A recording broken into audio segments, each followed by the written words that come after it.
All right, so we're coming back after the holidays, continuing with Parashat Shavua, important lessons that we can learn from every parasha. Many times, Parashat Acharei is read together with Kedoshim. This year, Acharei is separate from Kedoshim.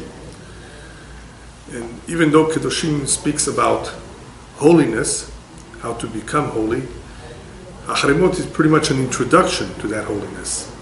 You just don't become holy. There's a lot of work involved in preparing oneself to be holy. So we'll talk about holiness separately. Today is more of an introduction into what holiness is, how to go about becoming holy. It is a very, very large industry, the industry of weapons, ammunition. As you know, countries want to acquire all kinds of weaponry, airplanes, tanks, and missiles to defend themselves. Just in case a war breaks out, they want to be equipped. So it is a big industry, the industry of weapons and ammunition. A lot of money is spent on manufacturing all kinds of weaponry. Likewise, there's also another large industry that we're very familiar with, and that is the industry of medicines of all types. And the name of that industry is pharmaceutical. A lot of medication is prescribed every day all over the world for all types of illnesses. Just about everyone depends on this. When we learn the Torah, even though all of these are important industries, when we learn the Torah, you will notice very, very little mention regarding health matters, illness. There are a few instances where the Torah talks briefly about it. For example, if somebody hurts another individual, he has to pay damages to the victim. The victim may be right now without a job, without employment. He may be physically injured. There are medical bills to pay. So the Torah says, Verapo Yerapeh. So you do see some mention of taking care of this individual who needs medical help for some injury. Then there is the pasuk in the Torah that talks about if you follow my ordinances, Hashem says, if you observe my mitzvot, all of the illnesses that I put upon the Egyptians, that Egypt experienced, you will not experience. So that is another time the Torah mentions a little bit about the area of health and illness. The third one is more indirect. The third time the Torah talks a little bit about our well-being is v'nishmartem me'od lenafshotechem. You should be very careful, be watchful about yourself. What does it mean to be watchful about yourself? Obviously, you don't want to take unnecessary risks. You don't want to put yourself in danger. But we can also infer from that what the Torah meant is watch over your physical health. After all, the physical body is the vessel for the soul. It is important that it stay healthy in order that we should be able to function properly. So this is basically the few times where the Torah talks about health matters. But it doesn't elaborate too much about this area. Why not? Because the physical body is not the real human being. It's just a shell. What is the essence of the human being? His neshama, his soul. So therefore, it is not surprising that the Torah chooses to emphasize much more that which can hurt the neshama, that which can do damage to the soul, much more than that which can do damage to the physical body. The physical body, after all, hayom po mahar bakever. Today, it may be functional, it is alive, it is here. Tomorrow, it could be decaying in the grave. Right? So it does not last too long. As opposed to the neshama, which is nitzchit, it is eternal. It therefore makes more sense to talk to us about the importance of looking after the neshama, the health of the soul. I'd like to illustrate this with a nice mashal. Imagine somebody buying a brand new car. So he will have a manual of instructions, which will also include maintenance. You want to take good care of your car. You want your car to last. You want it to drive smoothly. You want to get the most out of it. It's a brand new car. So one of the things that you're going to need to do from time to time to maintain it, you're going to make sure you change the oil when necessary. You're going to replace the tires when they are worn. You're going to change the brakes when required, right? These are things that we're familiar with. And any other maintenance that the car may need from time to time. You want to make sure that this beautiful, brand new, and expensive car is taken good care of. Now, all of this maintenance that you're going to give the car will not do any good whatsoever if the one that drives this car does not know how to drive. Or he does not know the destination to where he's going. Or, number 3, he doesn't look at the signs. Right? What good is it that you have a brand new car that is well maintained, that can drive very well, if the driver doesn't know what he's doing? He doesn't know where he's headed. He doesn't know how to drive. So, the neshama is the driver. The car is the physical body. The soul, the neshama, the driver is the one that makes the decisions. It needs to know how to drive. Without making the proper decisions, you can get into accidents. And a lot of people get into many kinds of spiritual accidents, let's call it. Not necessarily physical accidents, but spiritual accidents that are also very, very destructive. And one of those is a failed marriage. That can also be a sort of spiritual accident where things were done wrong, where they were not driving properly. They did not look at the signs, and they got into an accident, right? So, in order to avoid the accidents, in order to be able to drive properly, we need to learn how to drive. So, when it comes to learning about life, when it comes to knowing what to do that the soul succeed in its mission in life, we need proper guidance and we need direction. We need to know where we're headed. What are we here for? We need to be taught these things. On our own, it's very difficult to figure everything out. We don't have that much time to figure it out all on our own. So a Jew has the advantage of receiving that manual of instruction called the Torah.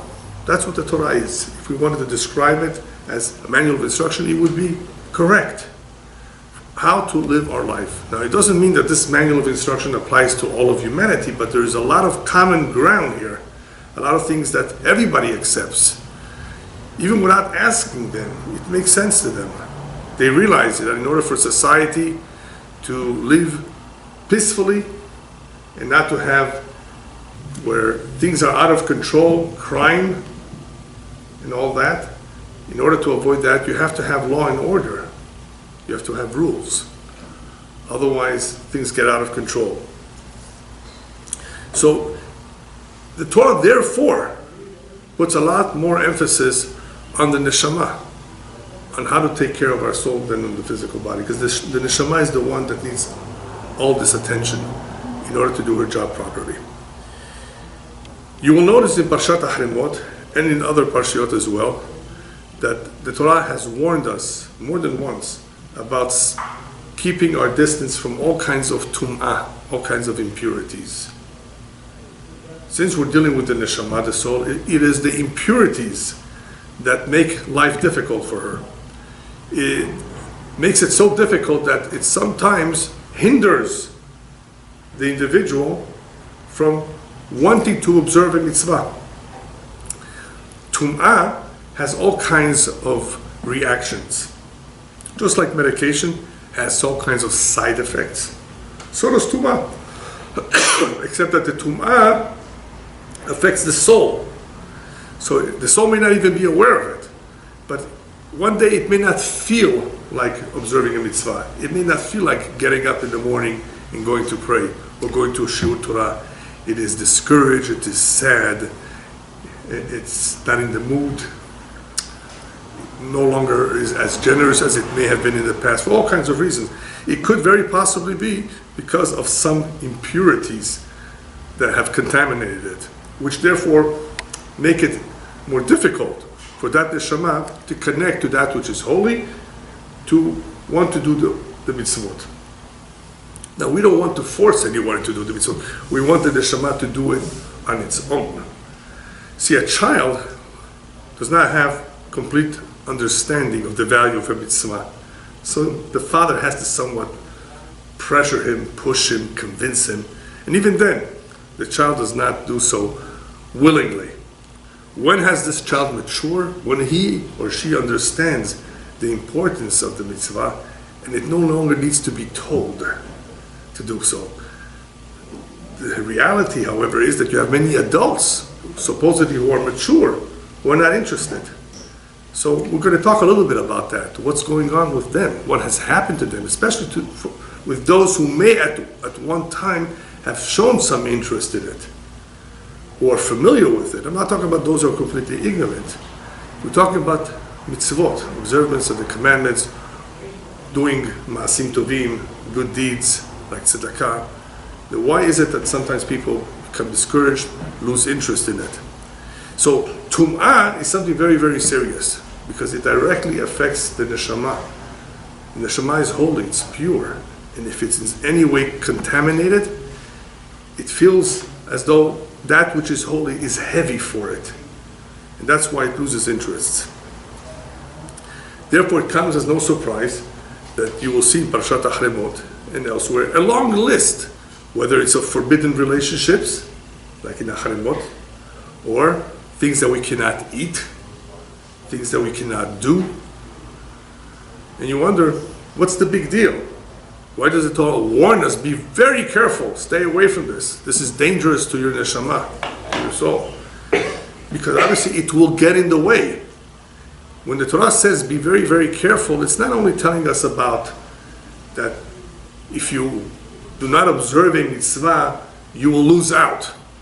Here you're about to be rewarded for your good behavior, for observance of mitzvah. It's not only about reward. The Torah really doesn't so much emphasize the world to come.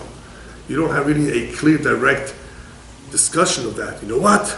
Observe the Torah mitzvot and you will have a big share in the world to come. No, the Torah is talking about this world, this lifetime. One can lose out in this life. The quality of his life can be affected depending on how he leads his life. So we have a list of all kinds of prohibitions, and especially things that are impure in their nature because of the sensitivity of that holy soul.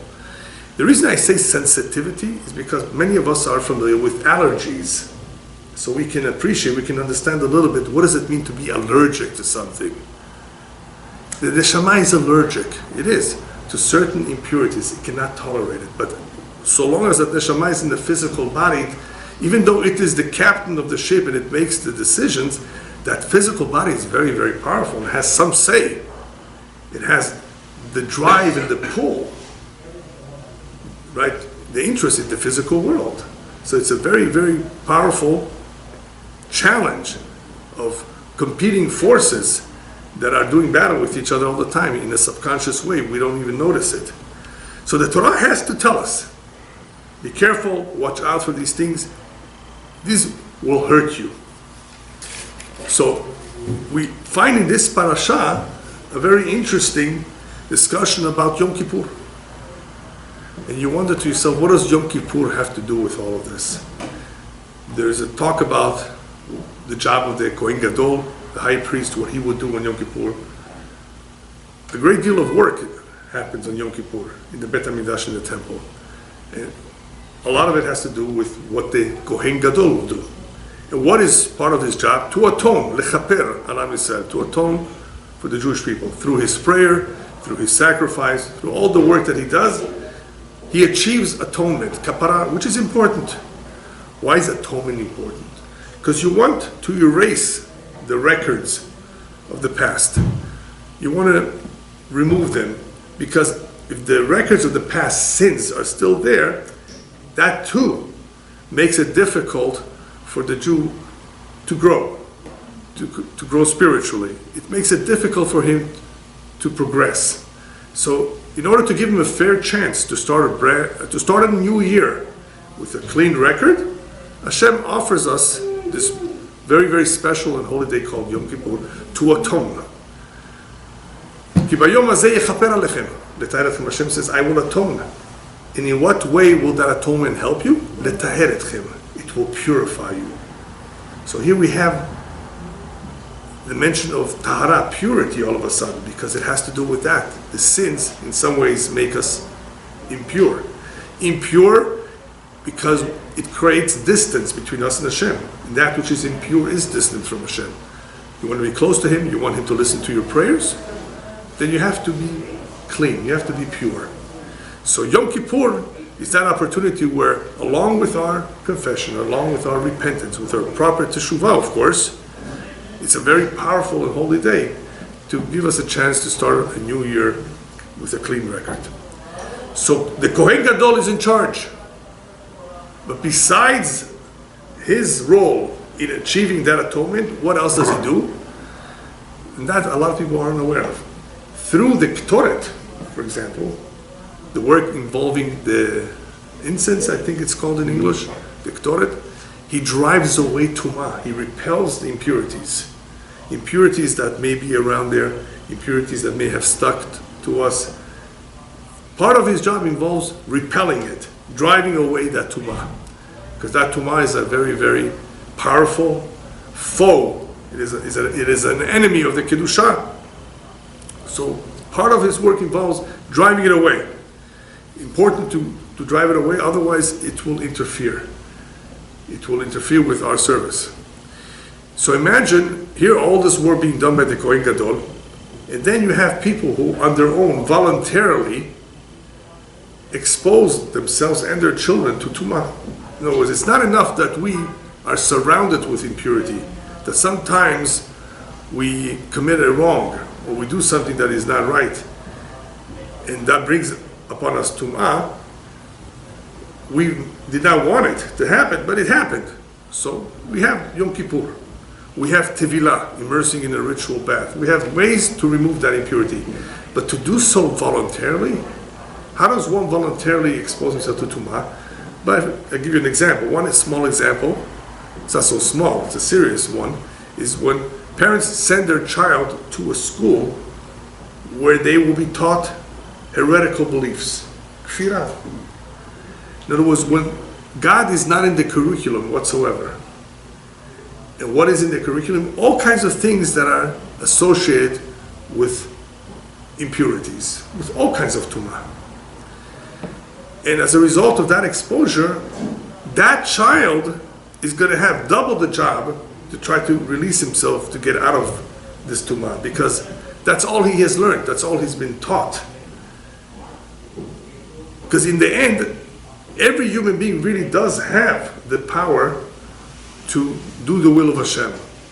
He has free will, he has enough intelligence, hopefully, as long as he studies and he gets some direction. But if you don't give him the direction, and on the contrary, you tell him, this is what life is all about, you only live once, enjoy it, things of that nature, then you're not giving him too much of a choice. When he grows up, he on his own now has to discover that all that he was taught was wrong. It was a lie. Now there have been people, great people, who were so distant from Judaism, like Uri Zohar. For many, many years he didn't even realize what Torah is. And when he was a little bit older, even though he was a very successful movie star and was a very wealthy man, he realized that all of this is bluff. This is nothing, has no real value. How come they deprived him of all this, of this Torah? He was very upset. I don't think it happened so easy. His wife was against him in the very beginning. He had peer pressure from his friends. How could you let go such a good career that you have? You're famous. But he was a man of truth. And he says, if this is the truth, that's what I want to do. And he was willing to give up everything that he had in order to pursue this truth.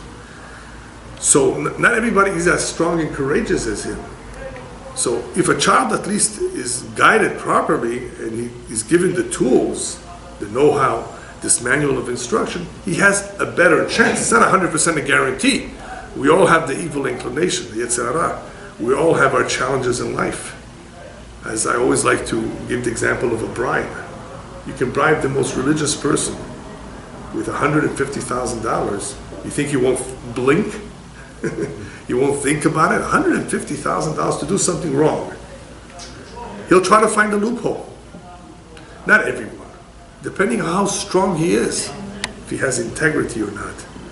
But if he loves money, or he's broke and he needs the money, either one, right? It will be very tempting and challenging. So there's no guarantees, but the better we are equipped, the holier we are, the less impure our life is, the easier it will be for the soul to do the right thing. But the child, poor child, if he doesn't have all that direction from early on, from the very beginning of his life, it will be more difficult for him.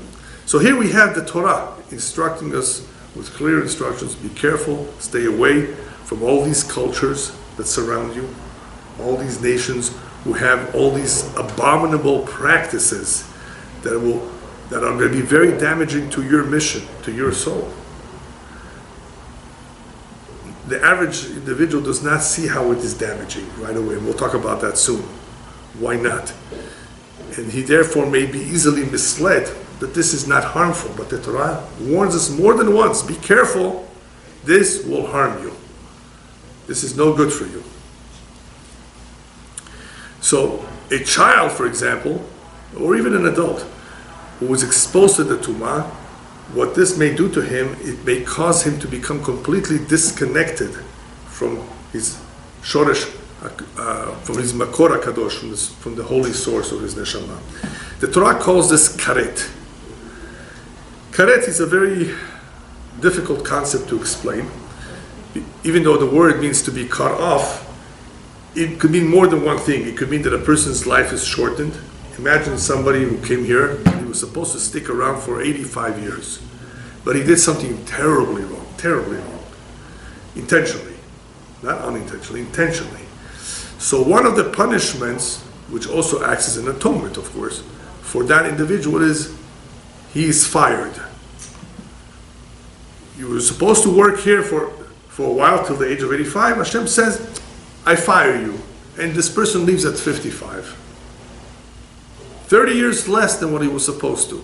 Karet, less years. That's one type of karet. There's other kinds of karet in the world to come, but we won't get into that.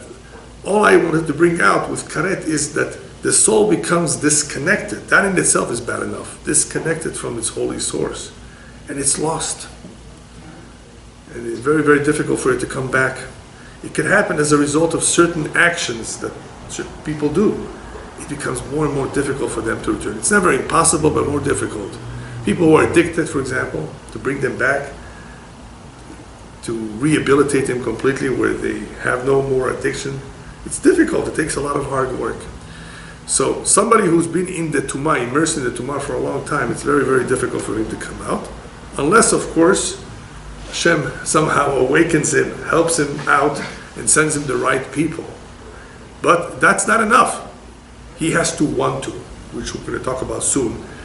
What are the conditions to be able to return to the Kedusha, to holiness, if one has lost his way? How bad is it when we talk about other cultures and their practices? What is so bad about it? The best, perhaps, example of how bad that type of lifestyle is look around. Look throughout history. What have certain cultures achieved through their practices? Now, we're talking about practices that are decadent in nature. In other words, not good. The only words I know how to describe these are perhaps difficult for you to understand, but they are the ones that best describe licentious. For those of you who prefer Hebrew, hefkerut, chaye hefkerut, metiranut. So there are some cultures who not only approved of this kind of a lifestyle, self-indulgence, but they actually promoted it, encouraged it. And all you got to do is look back at the history books, look at the world today, especially today in our generation, and see society. Look at what society has become. And that will give you a little bit of an idea of what the Torah meant, that these are terrible things. Practices that will destroy the nation eventually, even though initially the nation is perhaps prospering economically and in other ways, but something is happening behind the scenes. If this is what is being taught, this is going to destroy them. A nation cannot last too long if it is continuously pursuing this type of a lifestyle. It's going to self-destruct. Or it will lose in a war against another nation who perhaps has more merits. Look at history. You find that the Persians were an empire, the Greeks were an empire, the Egyptians were an empire, the Spanish, the Portuguese. Well, what happened? Why couldn't they continue to be empires today too? So obviously this would require a little bit more of an analysis of what were the mistakes they made. And they made mistakes, of course. Why did they become empires to begin with? All of that, or at least part of that, is described in Daniel.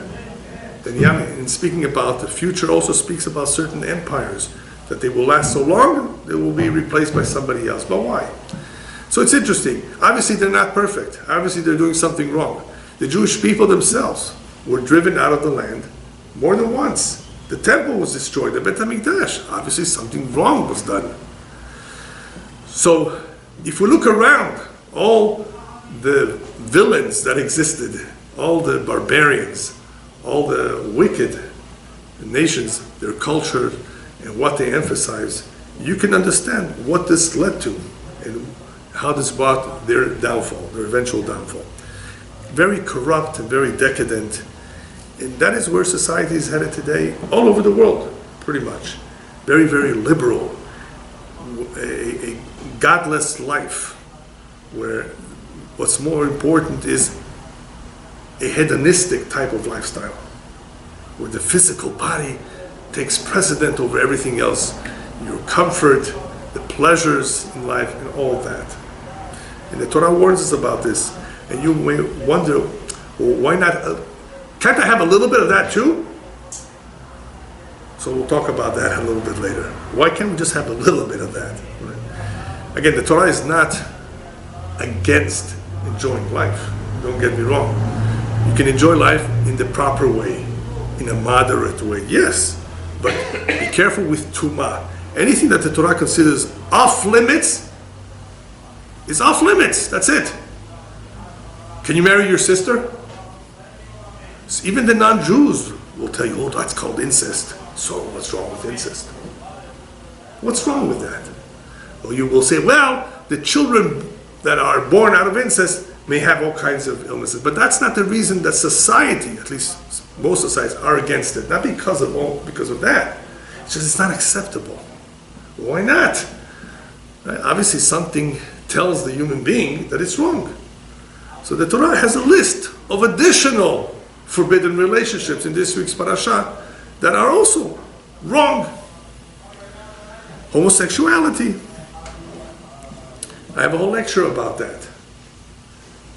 What it's all about, how it happens, how to deal with it. The Torah has to make mention of it because it is not compatible with what the Torah wants to teach us. The Torah is not telling us that this is sick. No. This is part of human nature, but it is wrong. It is not acceptable.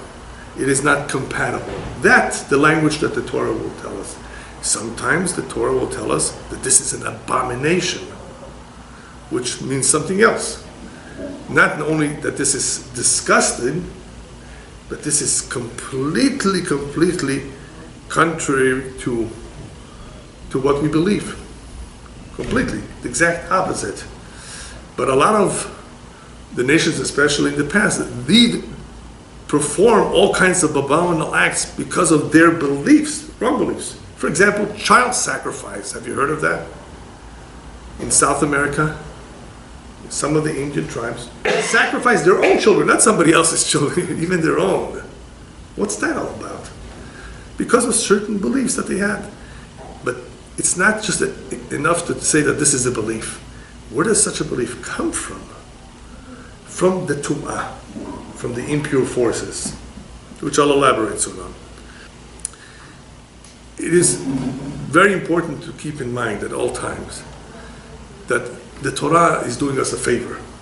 It's not just that Hashem says, I'm going to control your life, I'm going to be very strict with you. No, it's not about that. This is for our benefit. Especially if we want to succeed in that mission that we took upon ourselves when we accepted the Torah, to be a holy nation. So we need to follow this guide, this manual of instructions. But what about the rest of the world? Why do they prefer this type of a lifestyle? A lifestyle that allows them to do almost anything they want.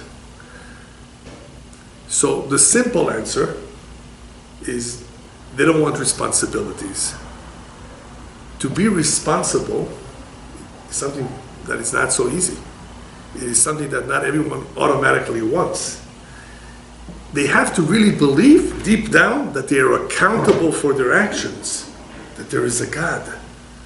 They have to know that this is wrong. They have to have clarity about what they're doing. So it's not just about ignorance here. It's that the human being does not necessarily want to be a responsible individual, to live in a responsible way. People want to live the way they want to. Don't tell me what to do. Everyone should live according to the way he wants to live. Thank God that there is the rule of law in the land. Imagine if there was no rule of law, no law and order, it would be chaos. So thank God for that we are living in a country where there is a little bit of law and order. Still you have crime. People don't necessarily want to be responsible. The rabbis tell us that a slave prefers a life of hefkerut, a life where he can indulge himself in all kinds of things that would be forbidden to him if he would be set free. Now, if he has a choice to be a free man, but then to be limited as to what he can do, or to be a slave, but to be able to do all kinds of things that are forbidden to him, he would rather stay a slave. He prefers that kind of a life where he has no responsibilities. He's not accountable, or at least that's what he thinks. So in order for the Jew to be continuously impressed by this responsibility that he needs to have, the Torah tells us more than once, Ve'yareta melokecha ki ani Hashem. You will notice that several times. Ve'yareta melokecha, be fearful of your God. Be fearful of Him. Why? Why do we need to be reminded? Of course we need to be fearful. No, we need to be reminded to be fearful of Him. For the following reason. We were saying that people don't like responsibility. People who have no fear for God are not really serious, not serious about life. Yirat Hashem makes a world of a difference in how one leads his life, and I'll tell you why. The Kabbalah teaches that Hashem created two camps, the camp of Kedusha, of holiness, and the camp of impurity, of Tumah. Why did He create two opposing camps? To enable free will. Hashem wants us to have free will. He doesn't want us to be robots. He wants us to really exercise free will. Animals, for example, don't have complete free will. They have instinct, but not free will, where they make a decision. A tiger is not going to think, well, should I have him for dinner or not? He has an instinct. Either he's hungry or he's afraid. Instincts. They will determine how he will act. Attack, run away, or do nothing. The human being makes decisions. Remember the neshama, the soul? It makes decisions. Do I follow my physical body's instinct and desires? Or will I be driven to do the right thing as I was told to by Hashem? So, if he has Yirat Elokim, if he has the fear of God, that will help him. How will it help him? Okay. Everyone here heard about the law of gravity, koach hameshicha. Law of gravity in this world is very powerful. Try throwing something up, it's going to come down, right? Gravity. In the same way that we understand how gravity works, that it has a strong pull, the same is true with koach hatumah. The impure forces, impurity, has a tremendous pull on that which is physical. Very, very, very strong pull. Very, very strong. And that is why people are led, or I should say misled by it. Very powerful. It's not so easy to say no when you see something very tasty, something that you very much like, especially if you're hungry. To say no, I will decline your offer. It's kosher. It's completely kosher right now. We're talking about something kosher. But you want to restrain yourself, right? Either because you're on a diet or because you don't want to just eat and eat and eat. It's difficult because the physical drives that human beings have are pretty powerful. So the tum'ah has this tremendous power that it could pull people in its direction. Unless that individual that we're talking about has proper guidance and direction. He knows where he's headed. Remember we talked about before about the driver who doesn't know where he wants to go, or doesn't look at the signs, doesn't know how to drive. If we're talking about an individual that does know where he's headed, he has direction, and he has guidance, he knows how to drive, he has a better chance that he will succeed in life, that he will not make as many mistakes, that he will not have so many accidents. This is a continuous challenge, because even though he knows where he's headed, it doesn't mean that he will stay on course. What will make him stay on course? Yirat Hashem, the fear of God. He's watching me. I better consider what he wants, not what I want. You may be driving, and sometimes you will feel that the steering wheel pulls to the left, pulls to the right. What is that an indication of? You need a new alignment. Yeah, alignment. So sometimes we need to realign ourselves. Yeah, that is where Yom Kippur comes in as well. Teshuvah, repentance, to refocus properly. We make mistakes. We all make mistakes. That's what Teshuvah is all about. That's why we need Yom Kippur. So, if we have Yirat Hashem, if we have that fear of God and we are serious about it, then that will keep us, or at least there's a better chance that we will stay on course. What else will help us? All the mitzvot that Hashem gave us. Because the neshama itself, on its own, does want to do the right thing. It is pure, it is holy, it is drawn to holiness. But here it's being pulled by the physical body. So what will keep him on course? We said fear of God. But that's not enough. It needs to have power. Where is it going to get its power from? That neshama does not have so much power if it's in this physical body. In the physical world, the physical body has a very good chance of winning, unless that soul has power of its own. The fear of God, of course, is important, but it's the observance of the mitzvot and masim tovim, good deeds. In other words, if the neshama is continuously doing good deeds and observing the mitzvot, that's the fuel of the neshama. It has fuel. It is energized. It has power. And therefore it could win. It could actually win the battle. That, along with the fear of God, gives it a better chance than without it, the fear of God and the observance of mitzvot. It's almost a losing battle if one has not enough mitzvot or is missing the fear of God. The fear of God is also important for the following reason. A lot of people complain that the weakness they have, they were born with. I was born like that. That's the way I am. What would you tell them? Oh, I feel bad for you. You're right? No.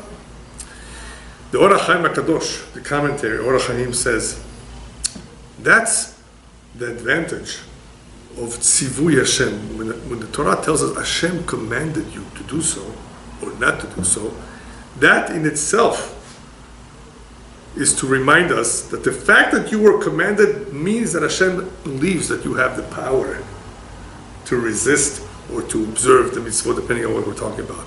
Had he thought that you don't have the ability, or that it's too difficult for you because of your nature, you were born, he wouldn't command you.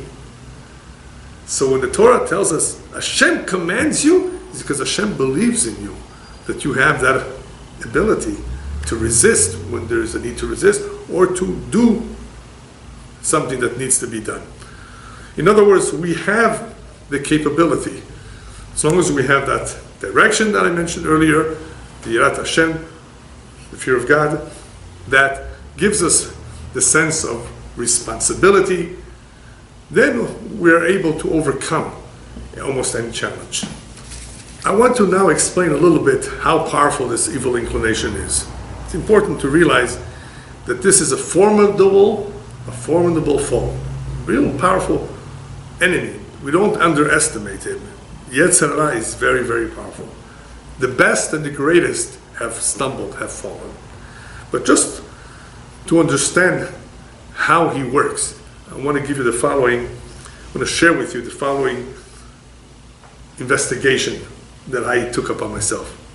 I investigated the following. I asked some diabetic people, those who suffer from diabetes. I have some very, very good tasty cake for you. Would you like to taste them? They said, Rabbi, this is poison to us. You agree? Huh? They will eat it, they will take it. No. Yeah. It depends, not really. These are individuals who really, really suffer very, very much from diabetes. And several of them told me, Rabbi, no way, this is poison. You're right, there are some that would maybe eat it, or eat a little bit. But a lot of them told me, no, this is poison. Okay. Then I went ahead and asked those who were not diabetic, tell me, are you willing to eat all these foods here that are full of fats and calories? And they said, why not? But don't you realize that this can clog your arteries and do damage? We talk about really, really fat food. Really, the real fat foods. Full of calories. You're going to gain weight. And that's going to put pressure on your heart. No big deal, Rabbi. What do you have in mind? We'd like to see what kind of food. Wait a minute. What's the difference between this group who call those cakes, tasty cakes, poison and refuse to eat it, and this group that is aware, somewhat aware, that this is full of fats and it's not healthy food? Why are they willing to eat it? And the answer is very simple. The first group, the diabetic group, sees immediate consequences to their actions. They immediately have to inject themselves, right? If the sugar level goes too high. They see immediate results due to their actions. The other group does not see where all these calories and fats are going. They don't see the harm that this will cause their physical body, because it doesn't happen right away. It happens over time. When do they notice that something is wrong? When their pants don't fit them anymore. Wait, what's going on here? Right? Or they go on top of a scale, or they see themselves in the mirror, or, God forbid, they go to the doctor and the doctor says your blood pressure is very, very high. Or worse, they find something in a scan. That's when they figure it out. That's when they realize the trouble. And this takes time. This does not happen right away. The yetzer, the evil inclination, this is the way he works. You want to know how he wins? The same way that he won with Adam and Chava. The story with Adam and Chava is the best example because it is the prototype of his strategy. Touch the tree, you'll see nothing will happen to you. Even though God never said about touching the tree, it was a trick. It was about not eating from the tree. But he said, touching the tree? You see how he misled them? Touch, here, touch. You'll see, you won't die. You were told you will die, touch the tree. On the day you touch it, God never said that. But anyway, they touched, nothing happened. And one sin leads to another sin. That's the way the evil inclination works. Try it. Eat it now. I guarantee you, you won't get a heart attack this second. Of course not. But do so for many, many years. And that may take away 10 years or more of a person's life. The junk food. It's not healthy. But they won't tell you. They want to make business, the ones who make all these foods. They'll put sometimes in small letters on cigarettes. The government says that this may be unhealthy for pregnant women or for certain individuals, right? That's all in small letters because they have to put that. Who pays attention to that? Who looks at that? Who reads all of that? So it's not right. It's not fair. But this is the business of money. The yetzer is powerful, and he's around everywhere. In government agencies, where power and money are the ones that rule and dictate what they're going to do or not do. Anyway, so that is why the Torah warns us that the observance of the mitzvot is very, very important. And if we observe them, yaseh otam adam v'chai b'hem. If you observe the mitzvot, if you follow this path, you will live through them. Where will you live? In this world and in the world to come. Especially in the world to come. But the Torah doesn't emphasize the world to come in the written Torah because it's more about this physical world. This is where we want to succeed. This is where our mission is right now. So the Torah doesn't get into the world to come, the afterlife. Even though when it says v'chai b'hem, you will live through the mitzvot, it means that too. You will live through them means that you will acquire your share to the world to come through observance of the mitzvot. But at the same time, you will live your life properly by observing this mitzvot. What about those individuals who have become aware of their mistakes? They've made accidents and they've hurt themselves a lot. You would think, you would expect that every one of those would do teshuvah. Every one of those would be prepared to correct their mistakes of the past. We see some do, but not enough. Why not? So here we're talking about individuals who have become aware that what they've done till now is wrong, that they should, at least from now on, observe the Torah and the mitzvah. Why not? The simple explanation is because they don't want to work hard. A lot of people are not interested in doing what it takes to correct their mistakes because sometimes it requires a lot of work. The best way to understand this is from a diet. A lot of people look for shortcuts. How can I lose 50 pounds in 2 days? Why 2 days? Because I have a wedding coming up and I want to fit into the dress. Right? A woman, for example, wants to, or a man into his suit. How could you lose 50 pounds in 2 days? It's not realistic. But let's give him a month. Also, it's not easy. 50 pounds in 1 month. So you know what some people will do? They're going to put a tabat, a ring in the intestines. Have you heard about that procedure? Where they somehow constrict the intestines. I don't recall exactly all the details of what they do. They cut and they put something that will limit the amount of food that a person can eat. You understand the idea here? You limit it by physically putting something into the intestines. This is not a permanent solution. Eventually it comes off. Eventually I've heard that people have to go back and do it all over again. This is not the right way to do things. This is what people want to do if they're looking for the easy way out. They can't control themselves. What's the correct approach? To control yourself. How do you control yourself? You have to learn mishma'at. You have to learn how to discipline yourself.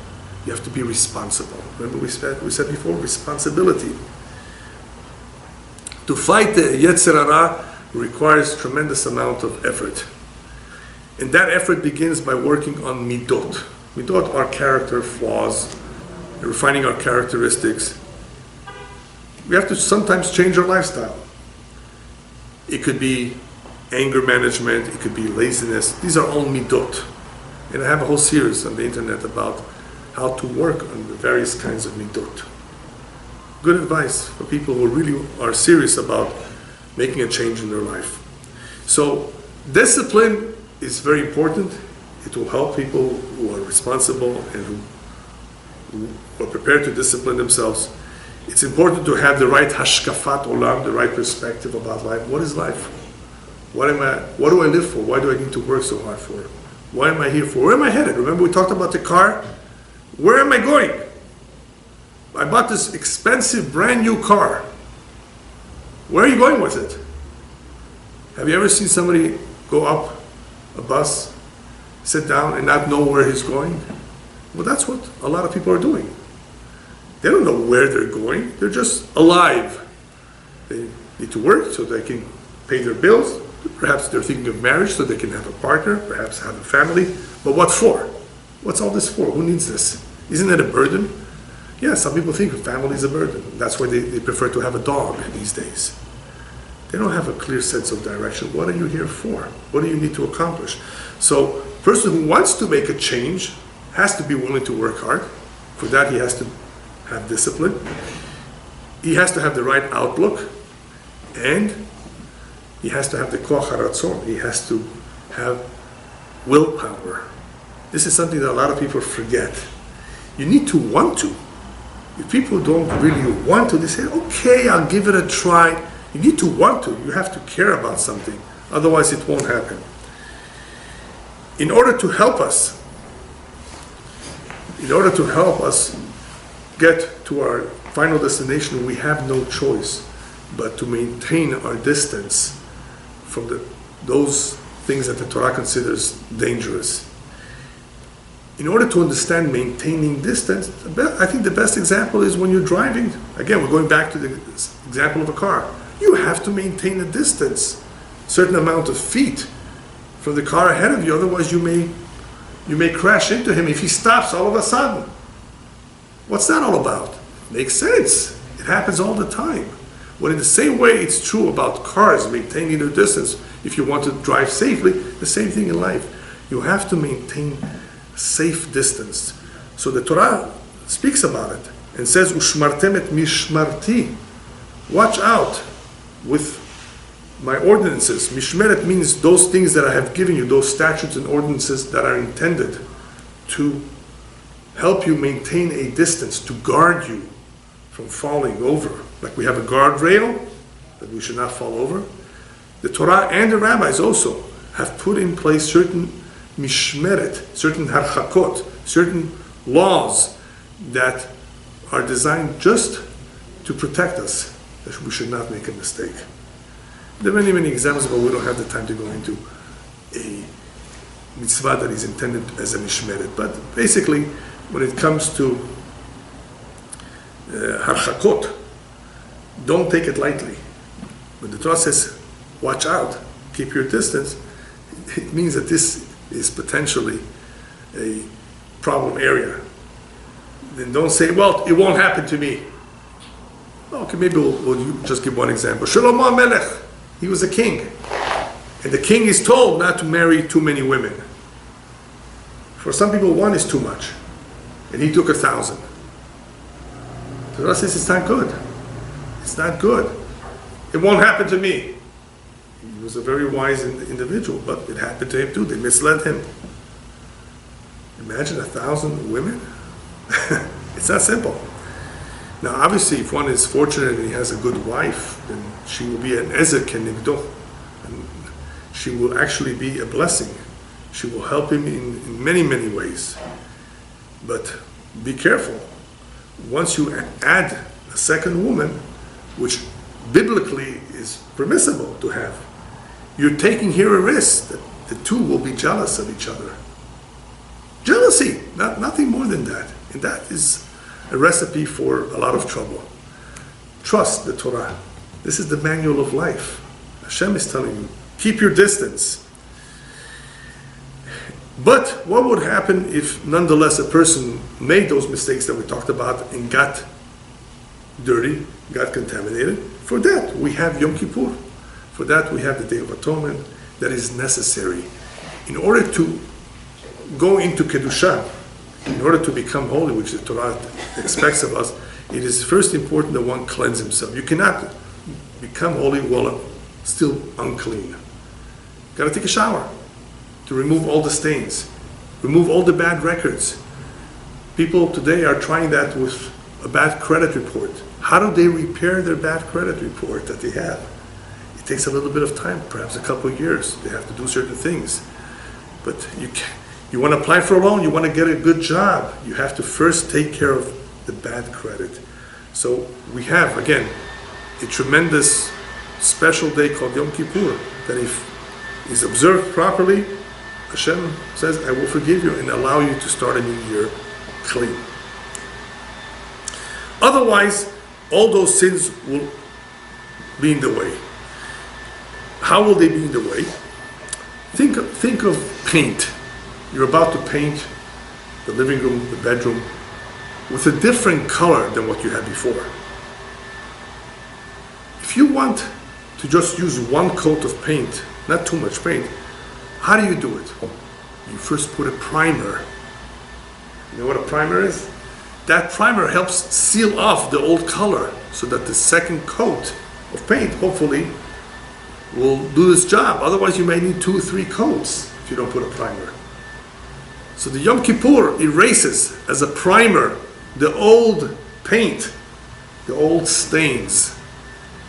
Before we can introduce this individual to a life of Kedusha and holiness, a holiness that will stick, we first have to apply primer and clean up all the stains from the past. Otherwise, those stains will interfere. As we said in the very beginning, they will not give him that excitement and the drive to do that which is right. A person has to remove any sign of uncleanliness in his mind, in his life, if he really wants the Kedusha to make an impression on him. You have people that cry, really, that come to tears when they pray. That is a good sign that the neshama is healthy. Something is stirring them. If the neshama is very, very indifferent, very cool, and apathetic about that which is holy, it is sick. From what? From all kinds of impurities, perhaps, or sins. They have to be removed in order for it to be sensitive again to that which is holy. Just to finish up, the Torah reminds us many, many times, be careful not to assimilate to the cultures of the Goyim. All right, we realize that their way is not our way, but why can't we have a little bit of what they do? Remember we were saying before, perhaps just a little bit? It is not just about their lifestyle or their culture being not compatible with our lifestyle. It's not only because of that. There is always that danger that a Jew may think that it is completely acceptable to be Jewish, observe Shabbat and eat kosher, and also to adapt some of that culture that is foreign to us. A Jew may actually think it's okay, it is acceptable, it is feasible to be observant of Shabbat and keep kosher and do a few little things that the Gentiles do. What's wrong with that? So they enjoy life, a little bit of pleasure. Nothing wrong with that. It's not prohibited. It's kosher food. What's wrong with that? This is going to get in the way because of next week's Parasha. Kedoshim to you. You want to be holy? Then you have to watch yourself. You cannot have the two type of lifestyles. You cannot be completely Jewish and also not Jewish. It's impossible. It's not just about not compatible. You will not succeed. It is not possible. You want to be holy, and that is your goal, then you have to watch out and not assimilate their way of life. What is our goal? The goal of the Jew is letaken olam lemachut shakai, is to establish in this world the kingdom of God. It is to elevate himself, to refine his character. In order for him to succeed, in order for him to achieve that, I like to say that, if you recall, there is a saying, the best defense is a good offense. In other words, we always have to be on the offensive. If you want to defend yourself, you want to protect yourself, you want to stay on course, then you always have to be on the offensive. The best defense is a good offense. And how are we going to be on the offensive? By observing the Torah mitzvot, by aspiring to be holy, like our forefathers. It is only when we lead our life continuously on the offensive that we won't have to worry about defending ourselves. A lot of people are asking themselves, what can I do? My child, God forbid, is just losing it. He's not interested. What can I do to defend, to protect? Right? Obviously, we need Hashem's help, but first and foremost, be on the offensive. Don't take any chance. Realize that many people have fallen because of the powerful influences outside in the world. When the Torah tells us do not assimilate, they didn't mean to just read their books. They meant to be wary that they are all over the place. We can shelter ourselves only so much, but they're all over, they surround us. So how are you going to protect yourself? Be on the offensive. How are you going to be on the offensive? By continuously striving to be holy, by observing the mitzvot, by studying the Torah. In this way, B'ezrat Hashem, with the help of God, you will be able to protect all those values that you always cherished, that you always held very, very high. Along with that, of course, you will accomplish your mission in life. You will hopefully be contributing towards the world in a very productive way, in a very meaningful way. You will have a lot more happiness and more satisfaction out of your life. Your life will be much more full of meaning. And B'ezrat Hashem, with the help of God, you will also hopefully merit to see that your children and your grandchildren will follow along the same path.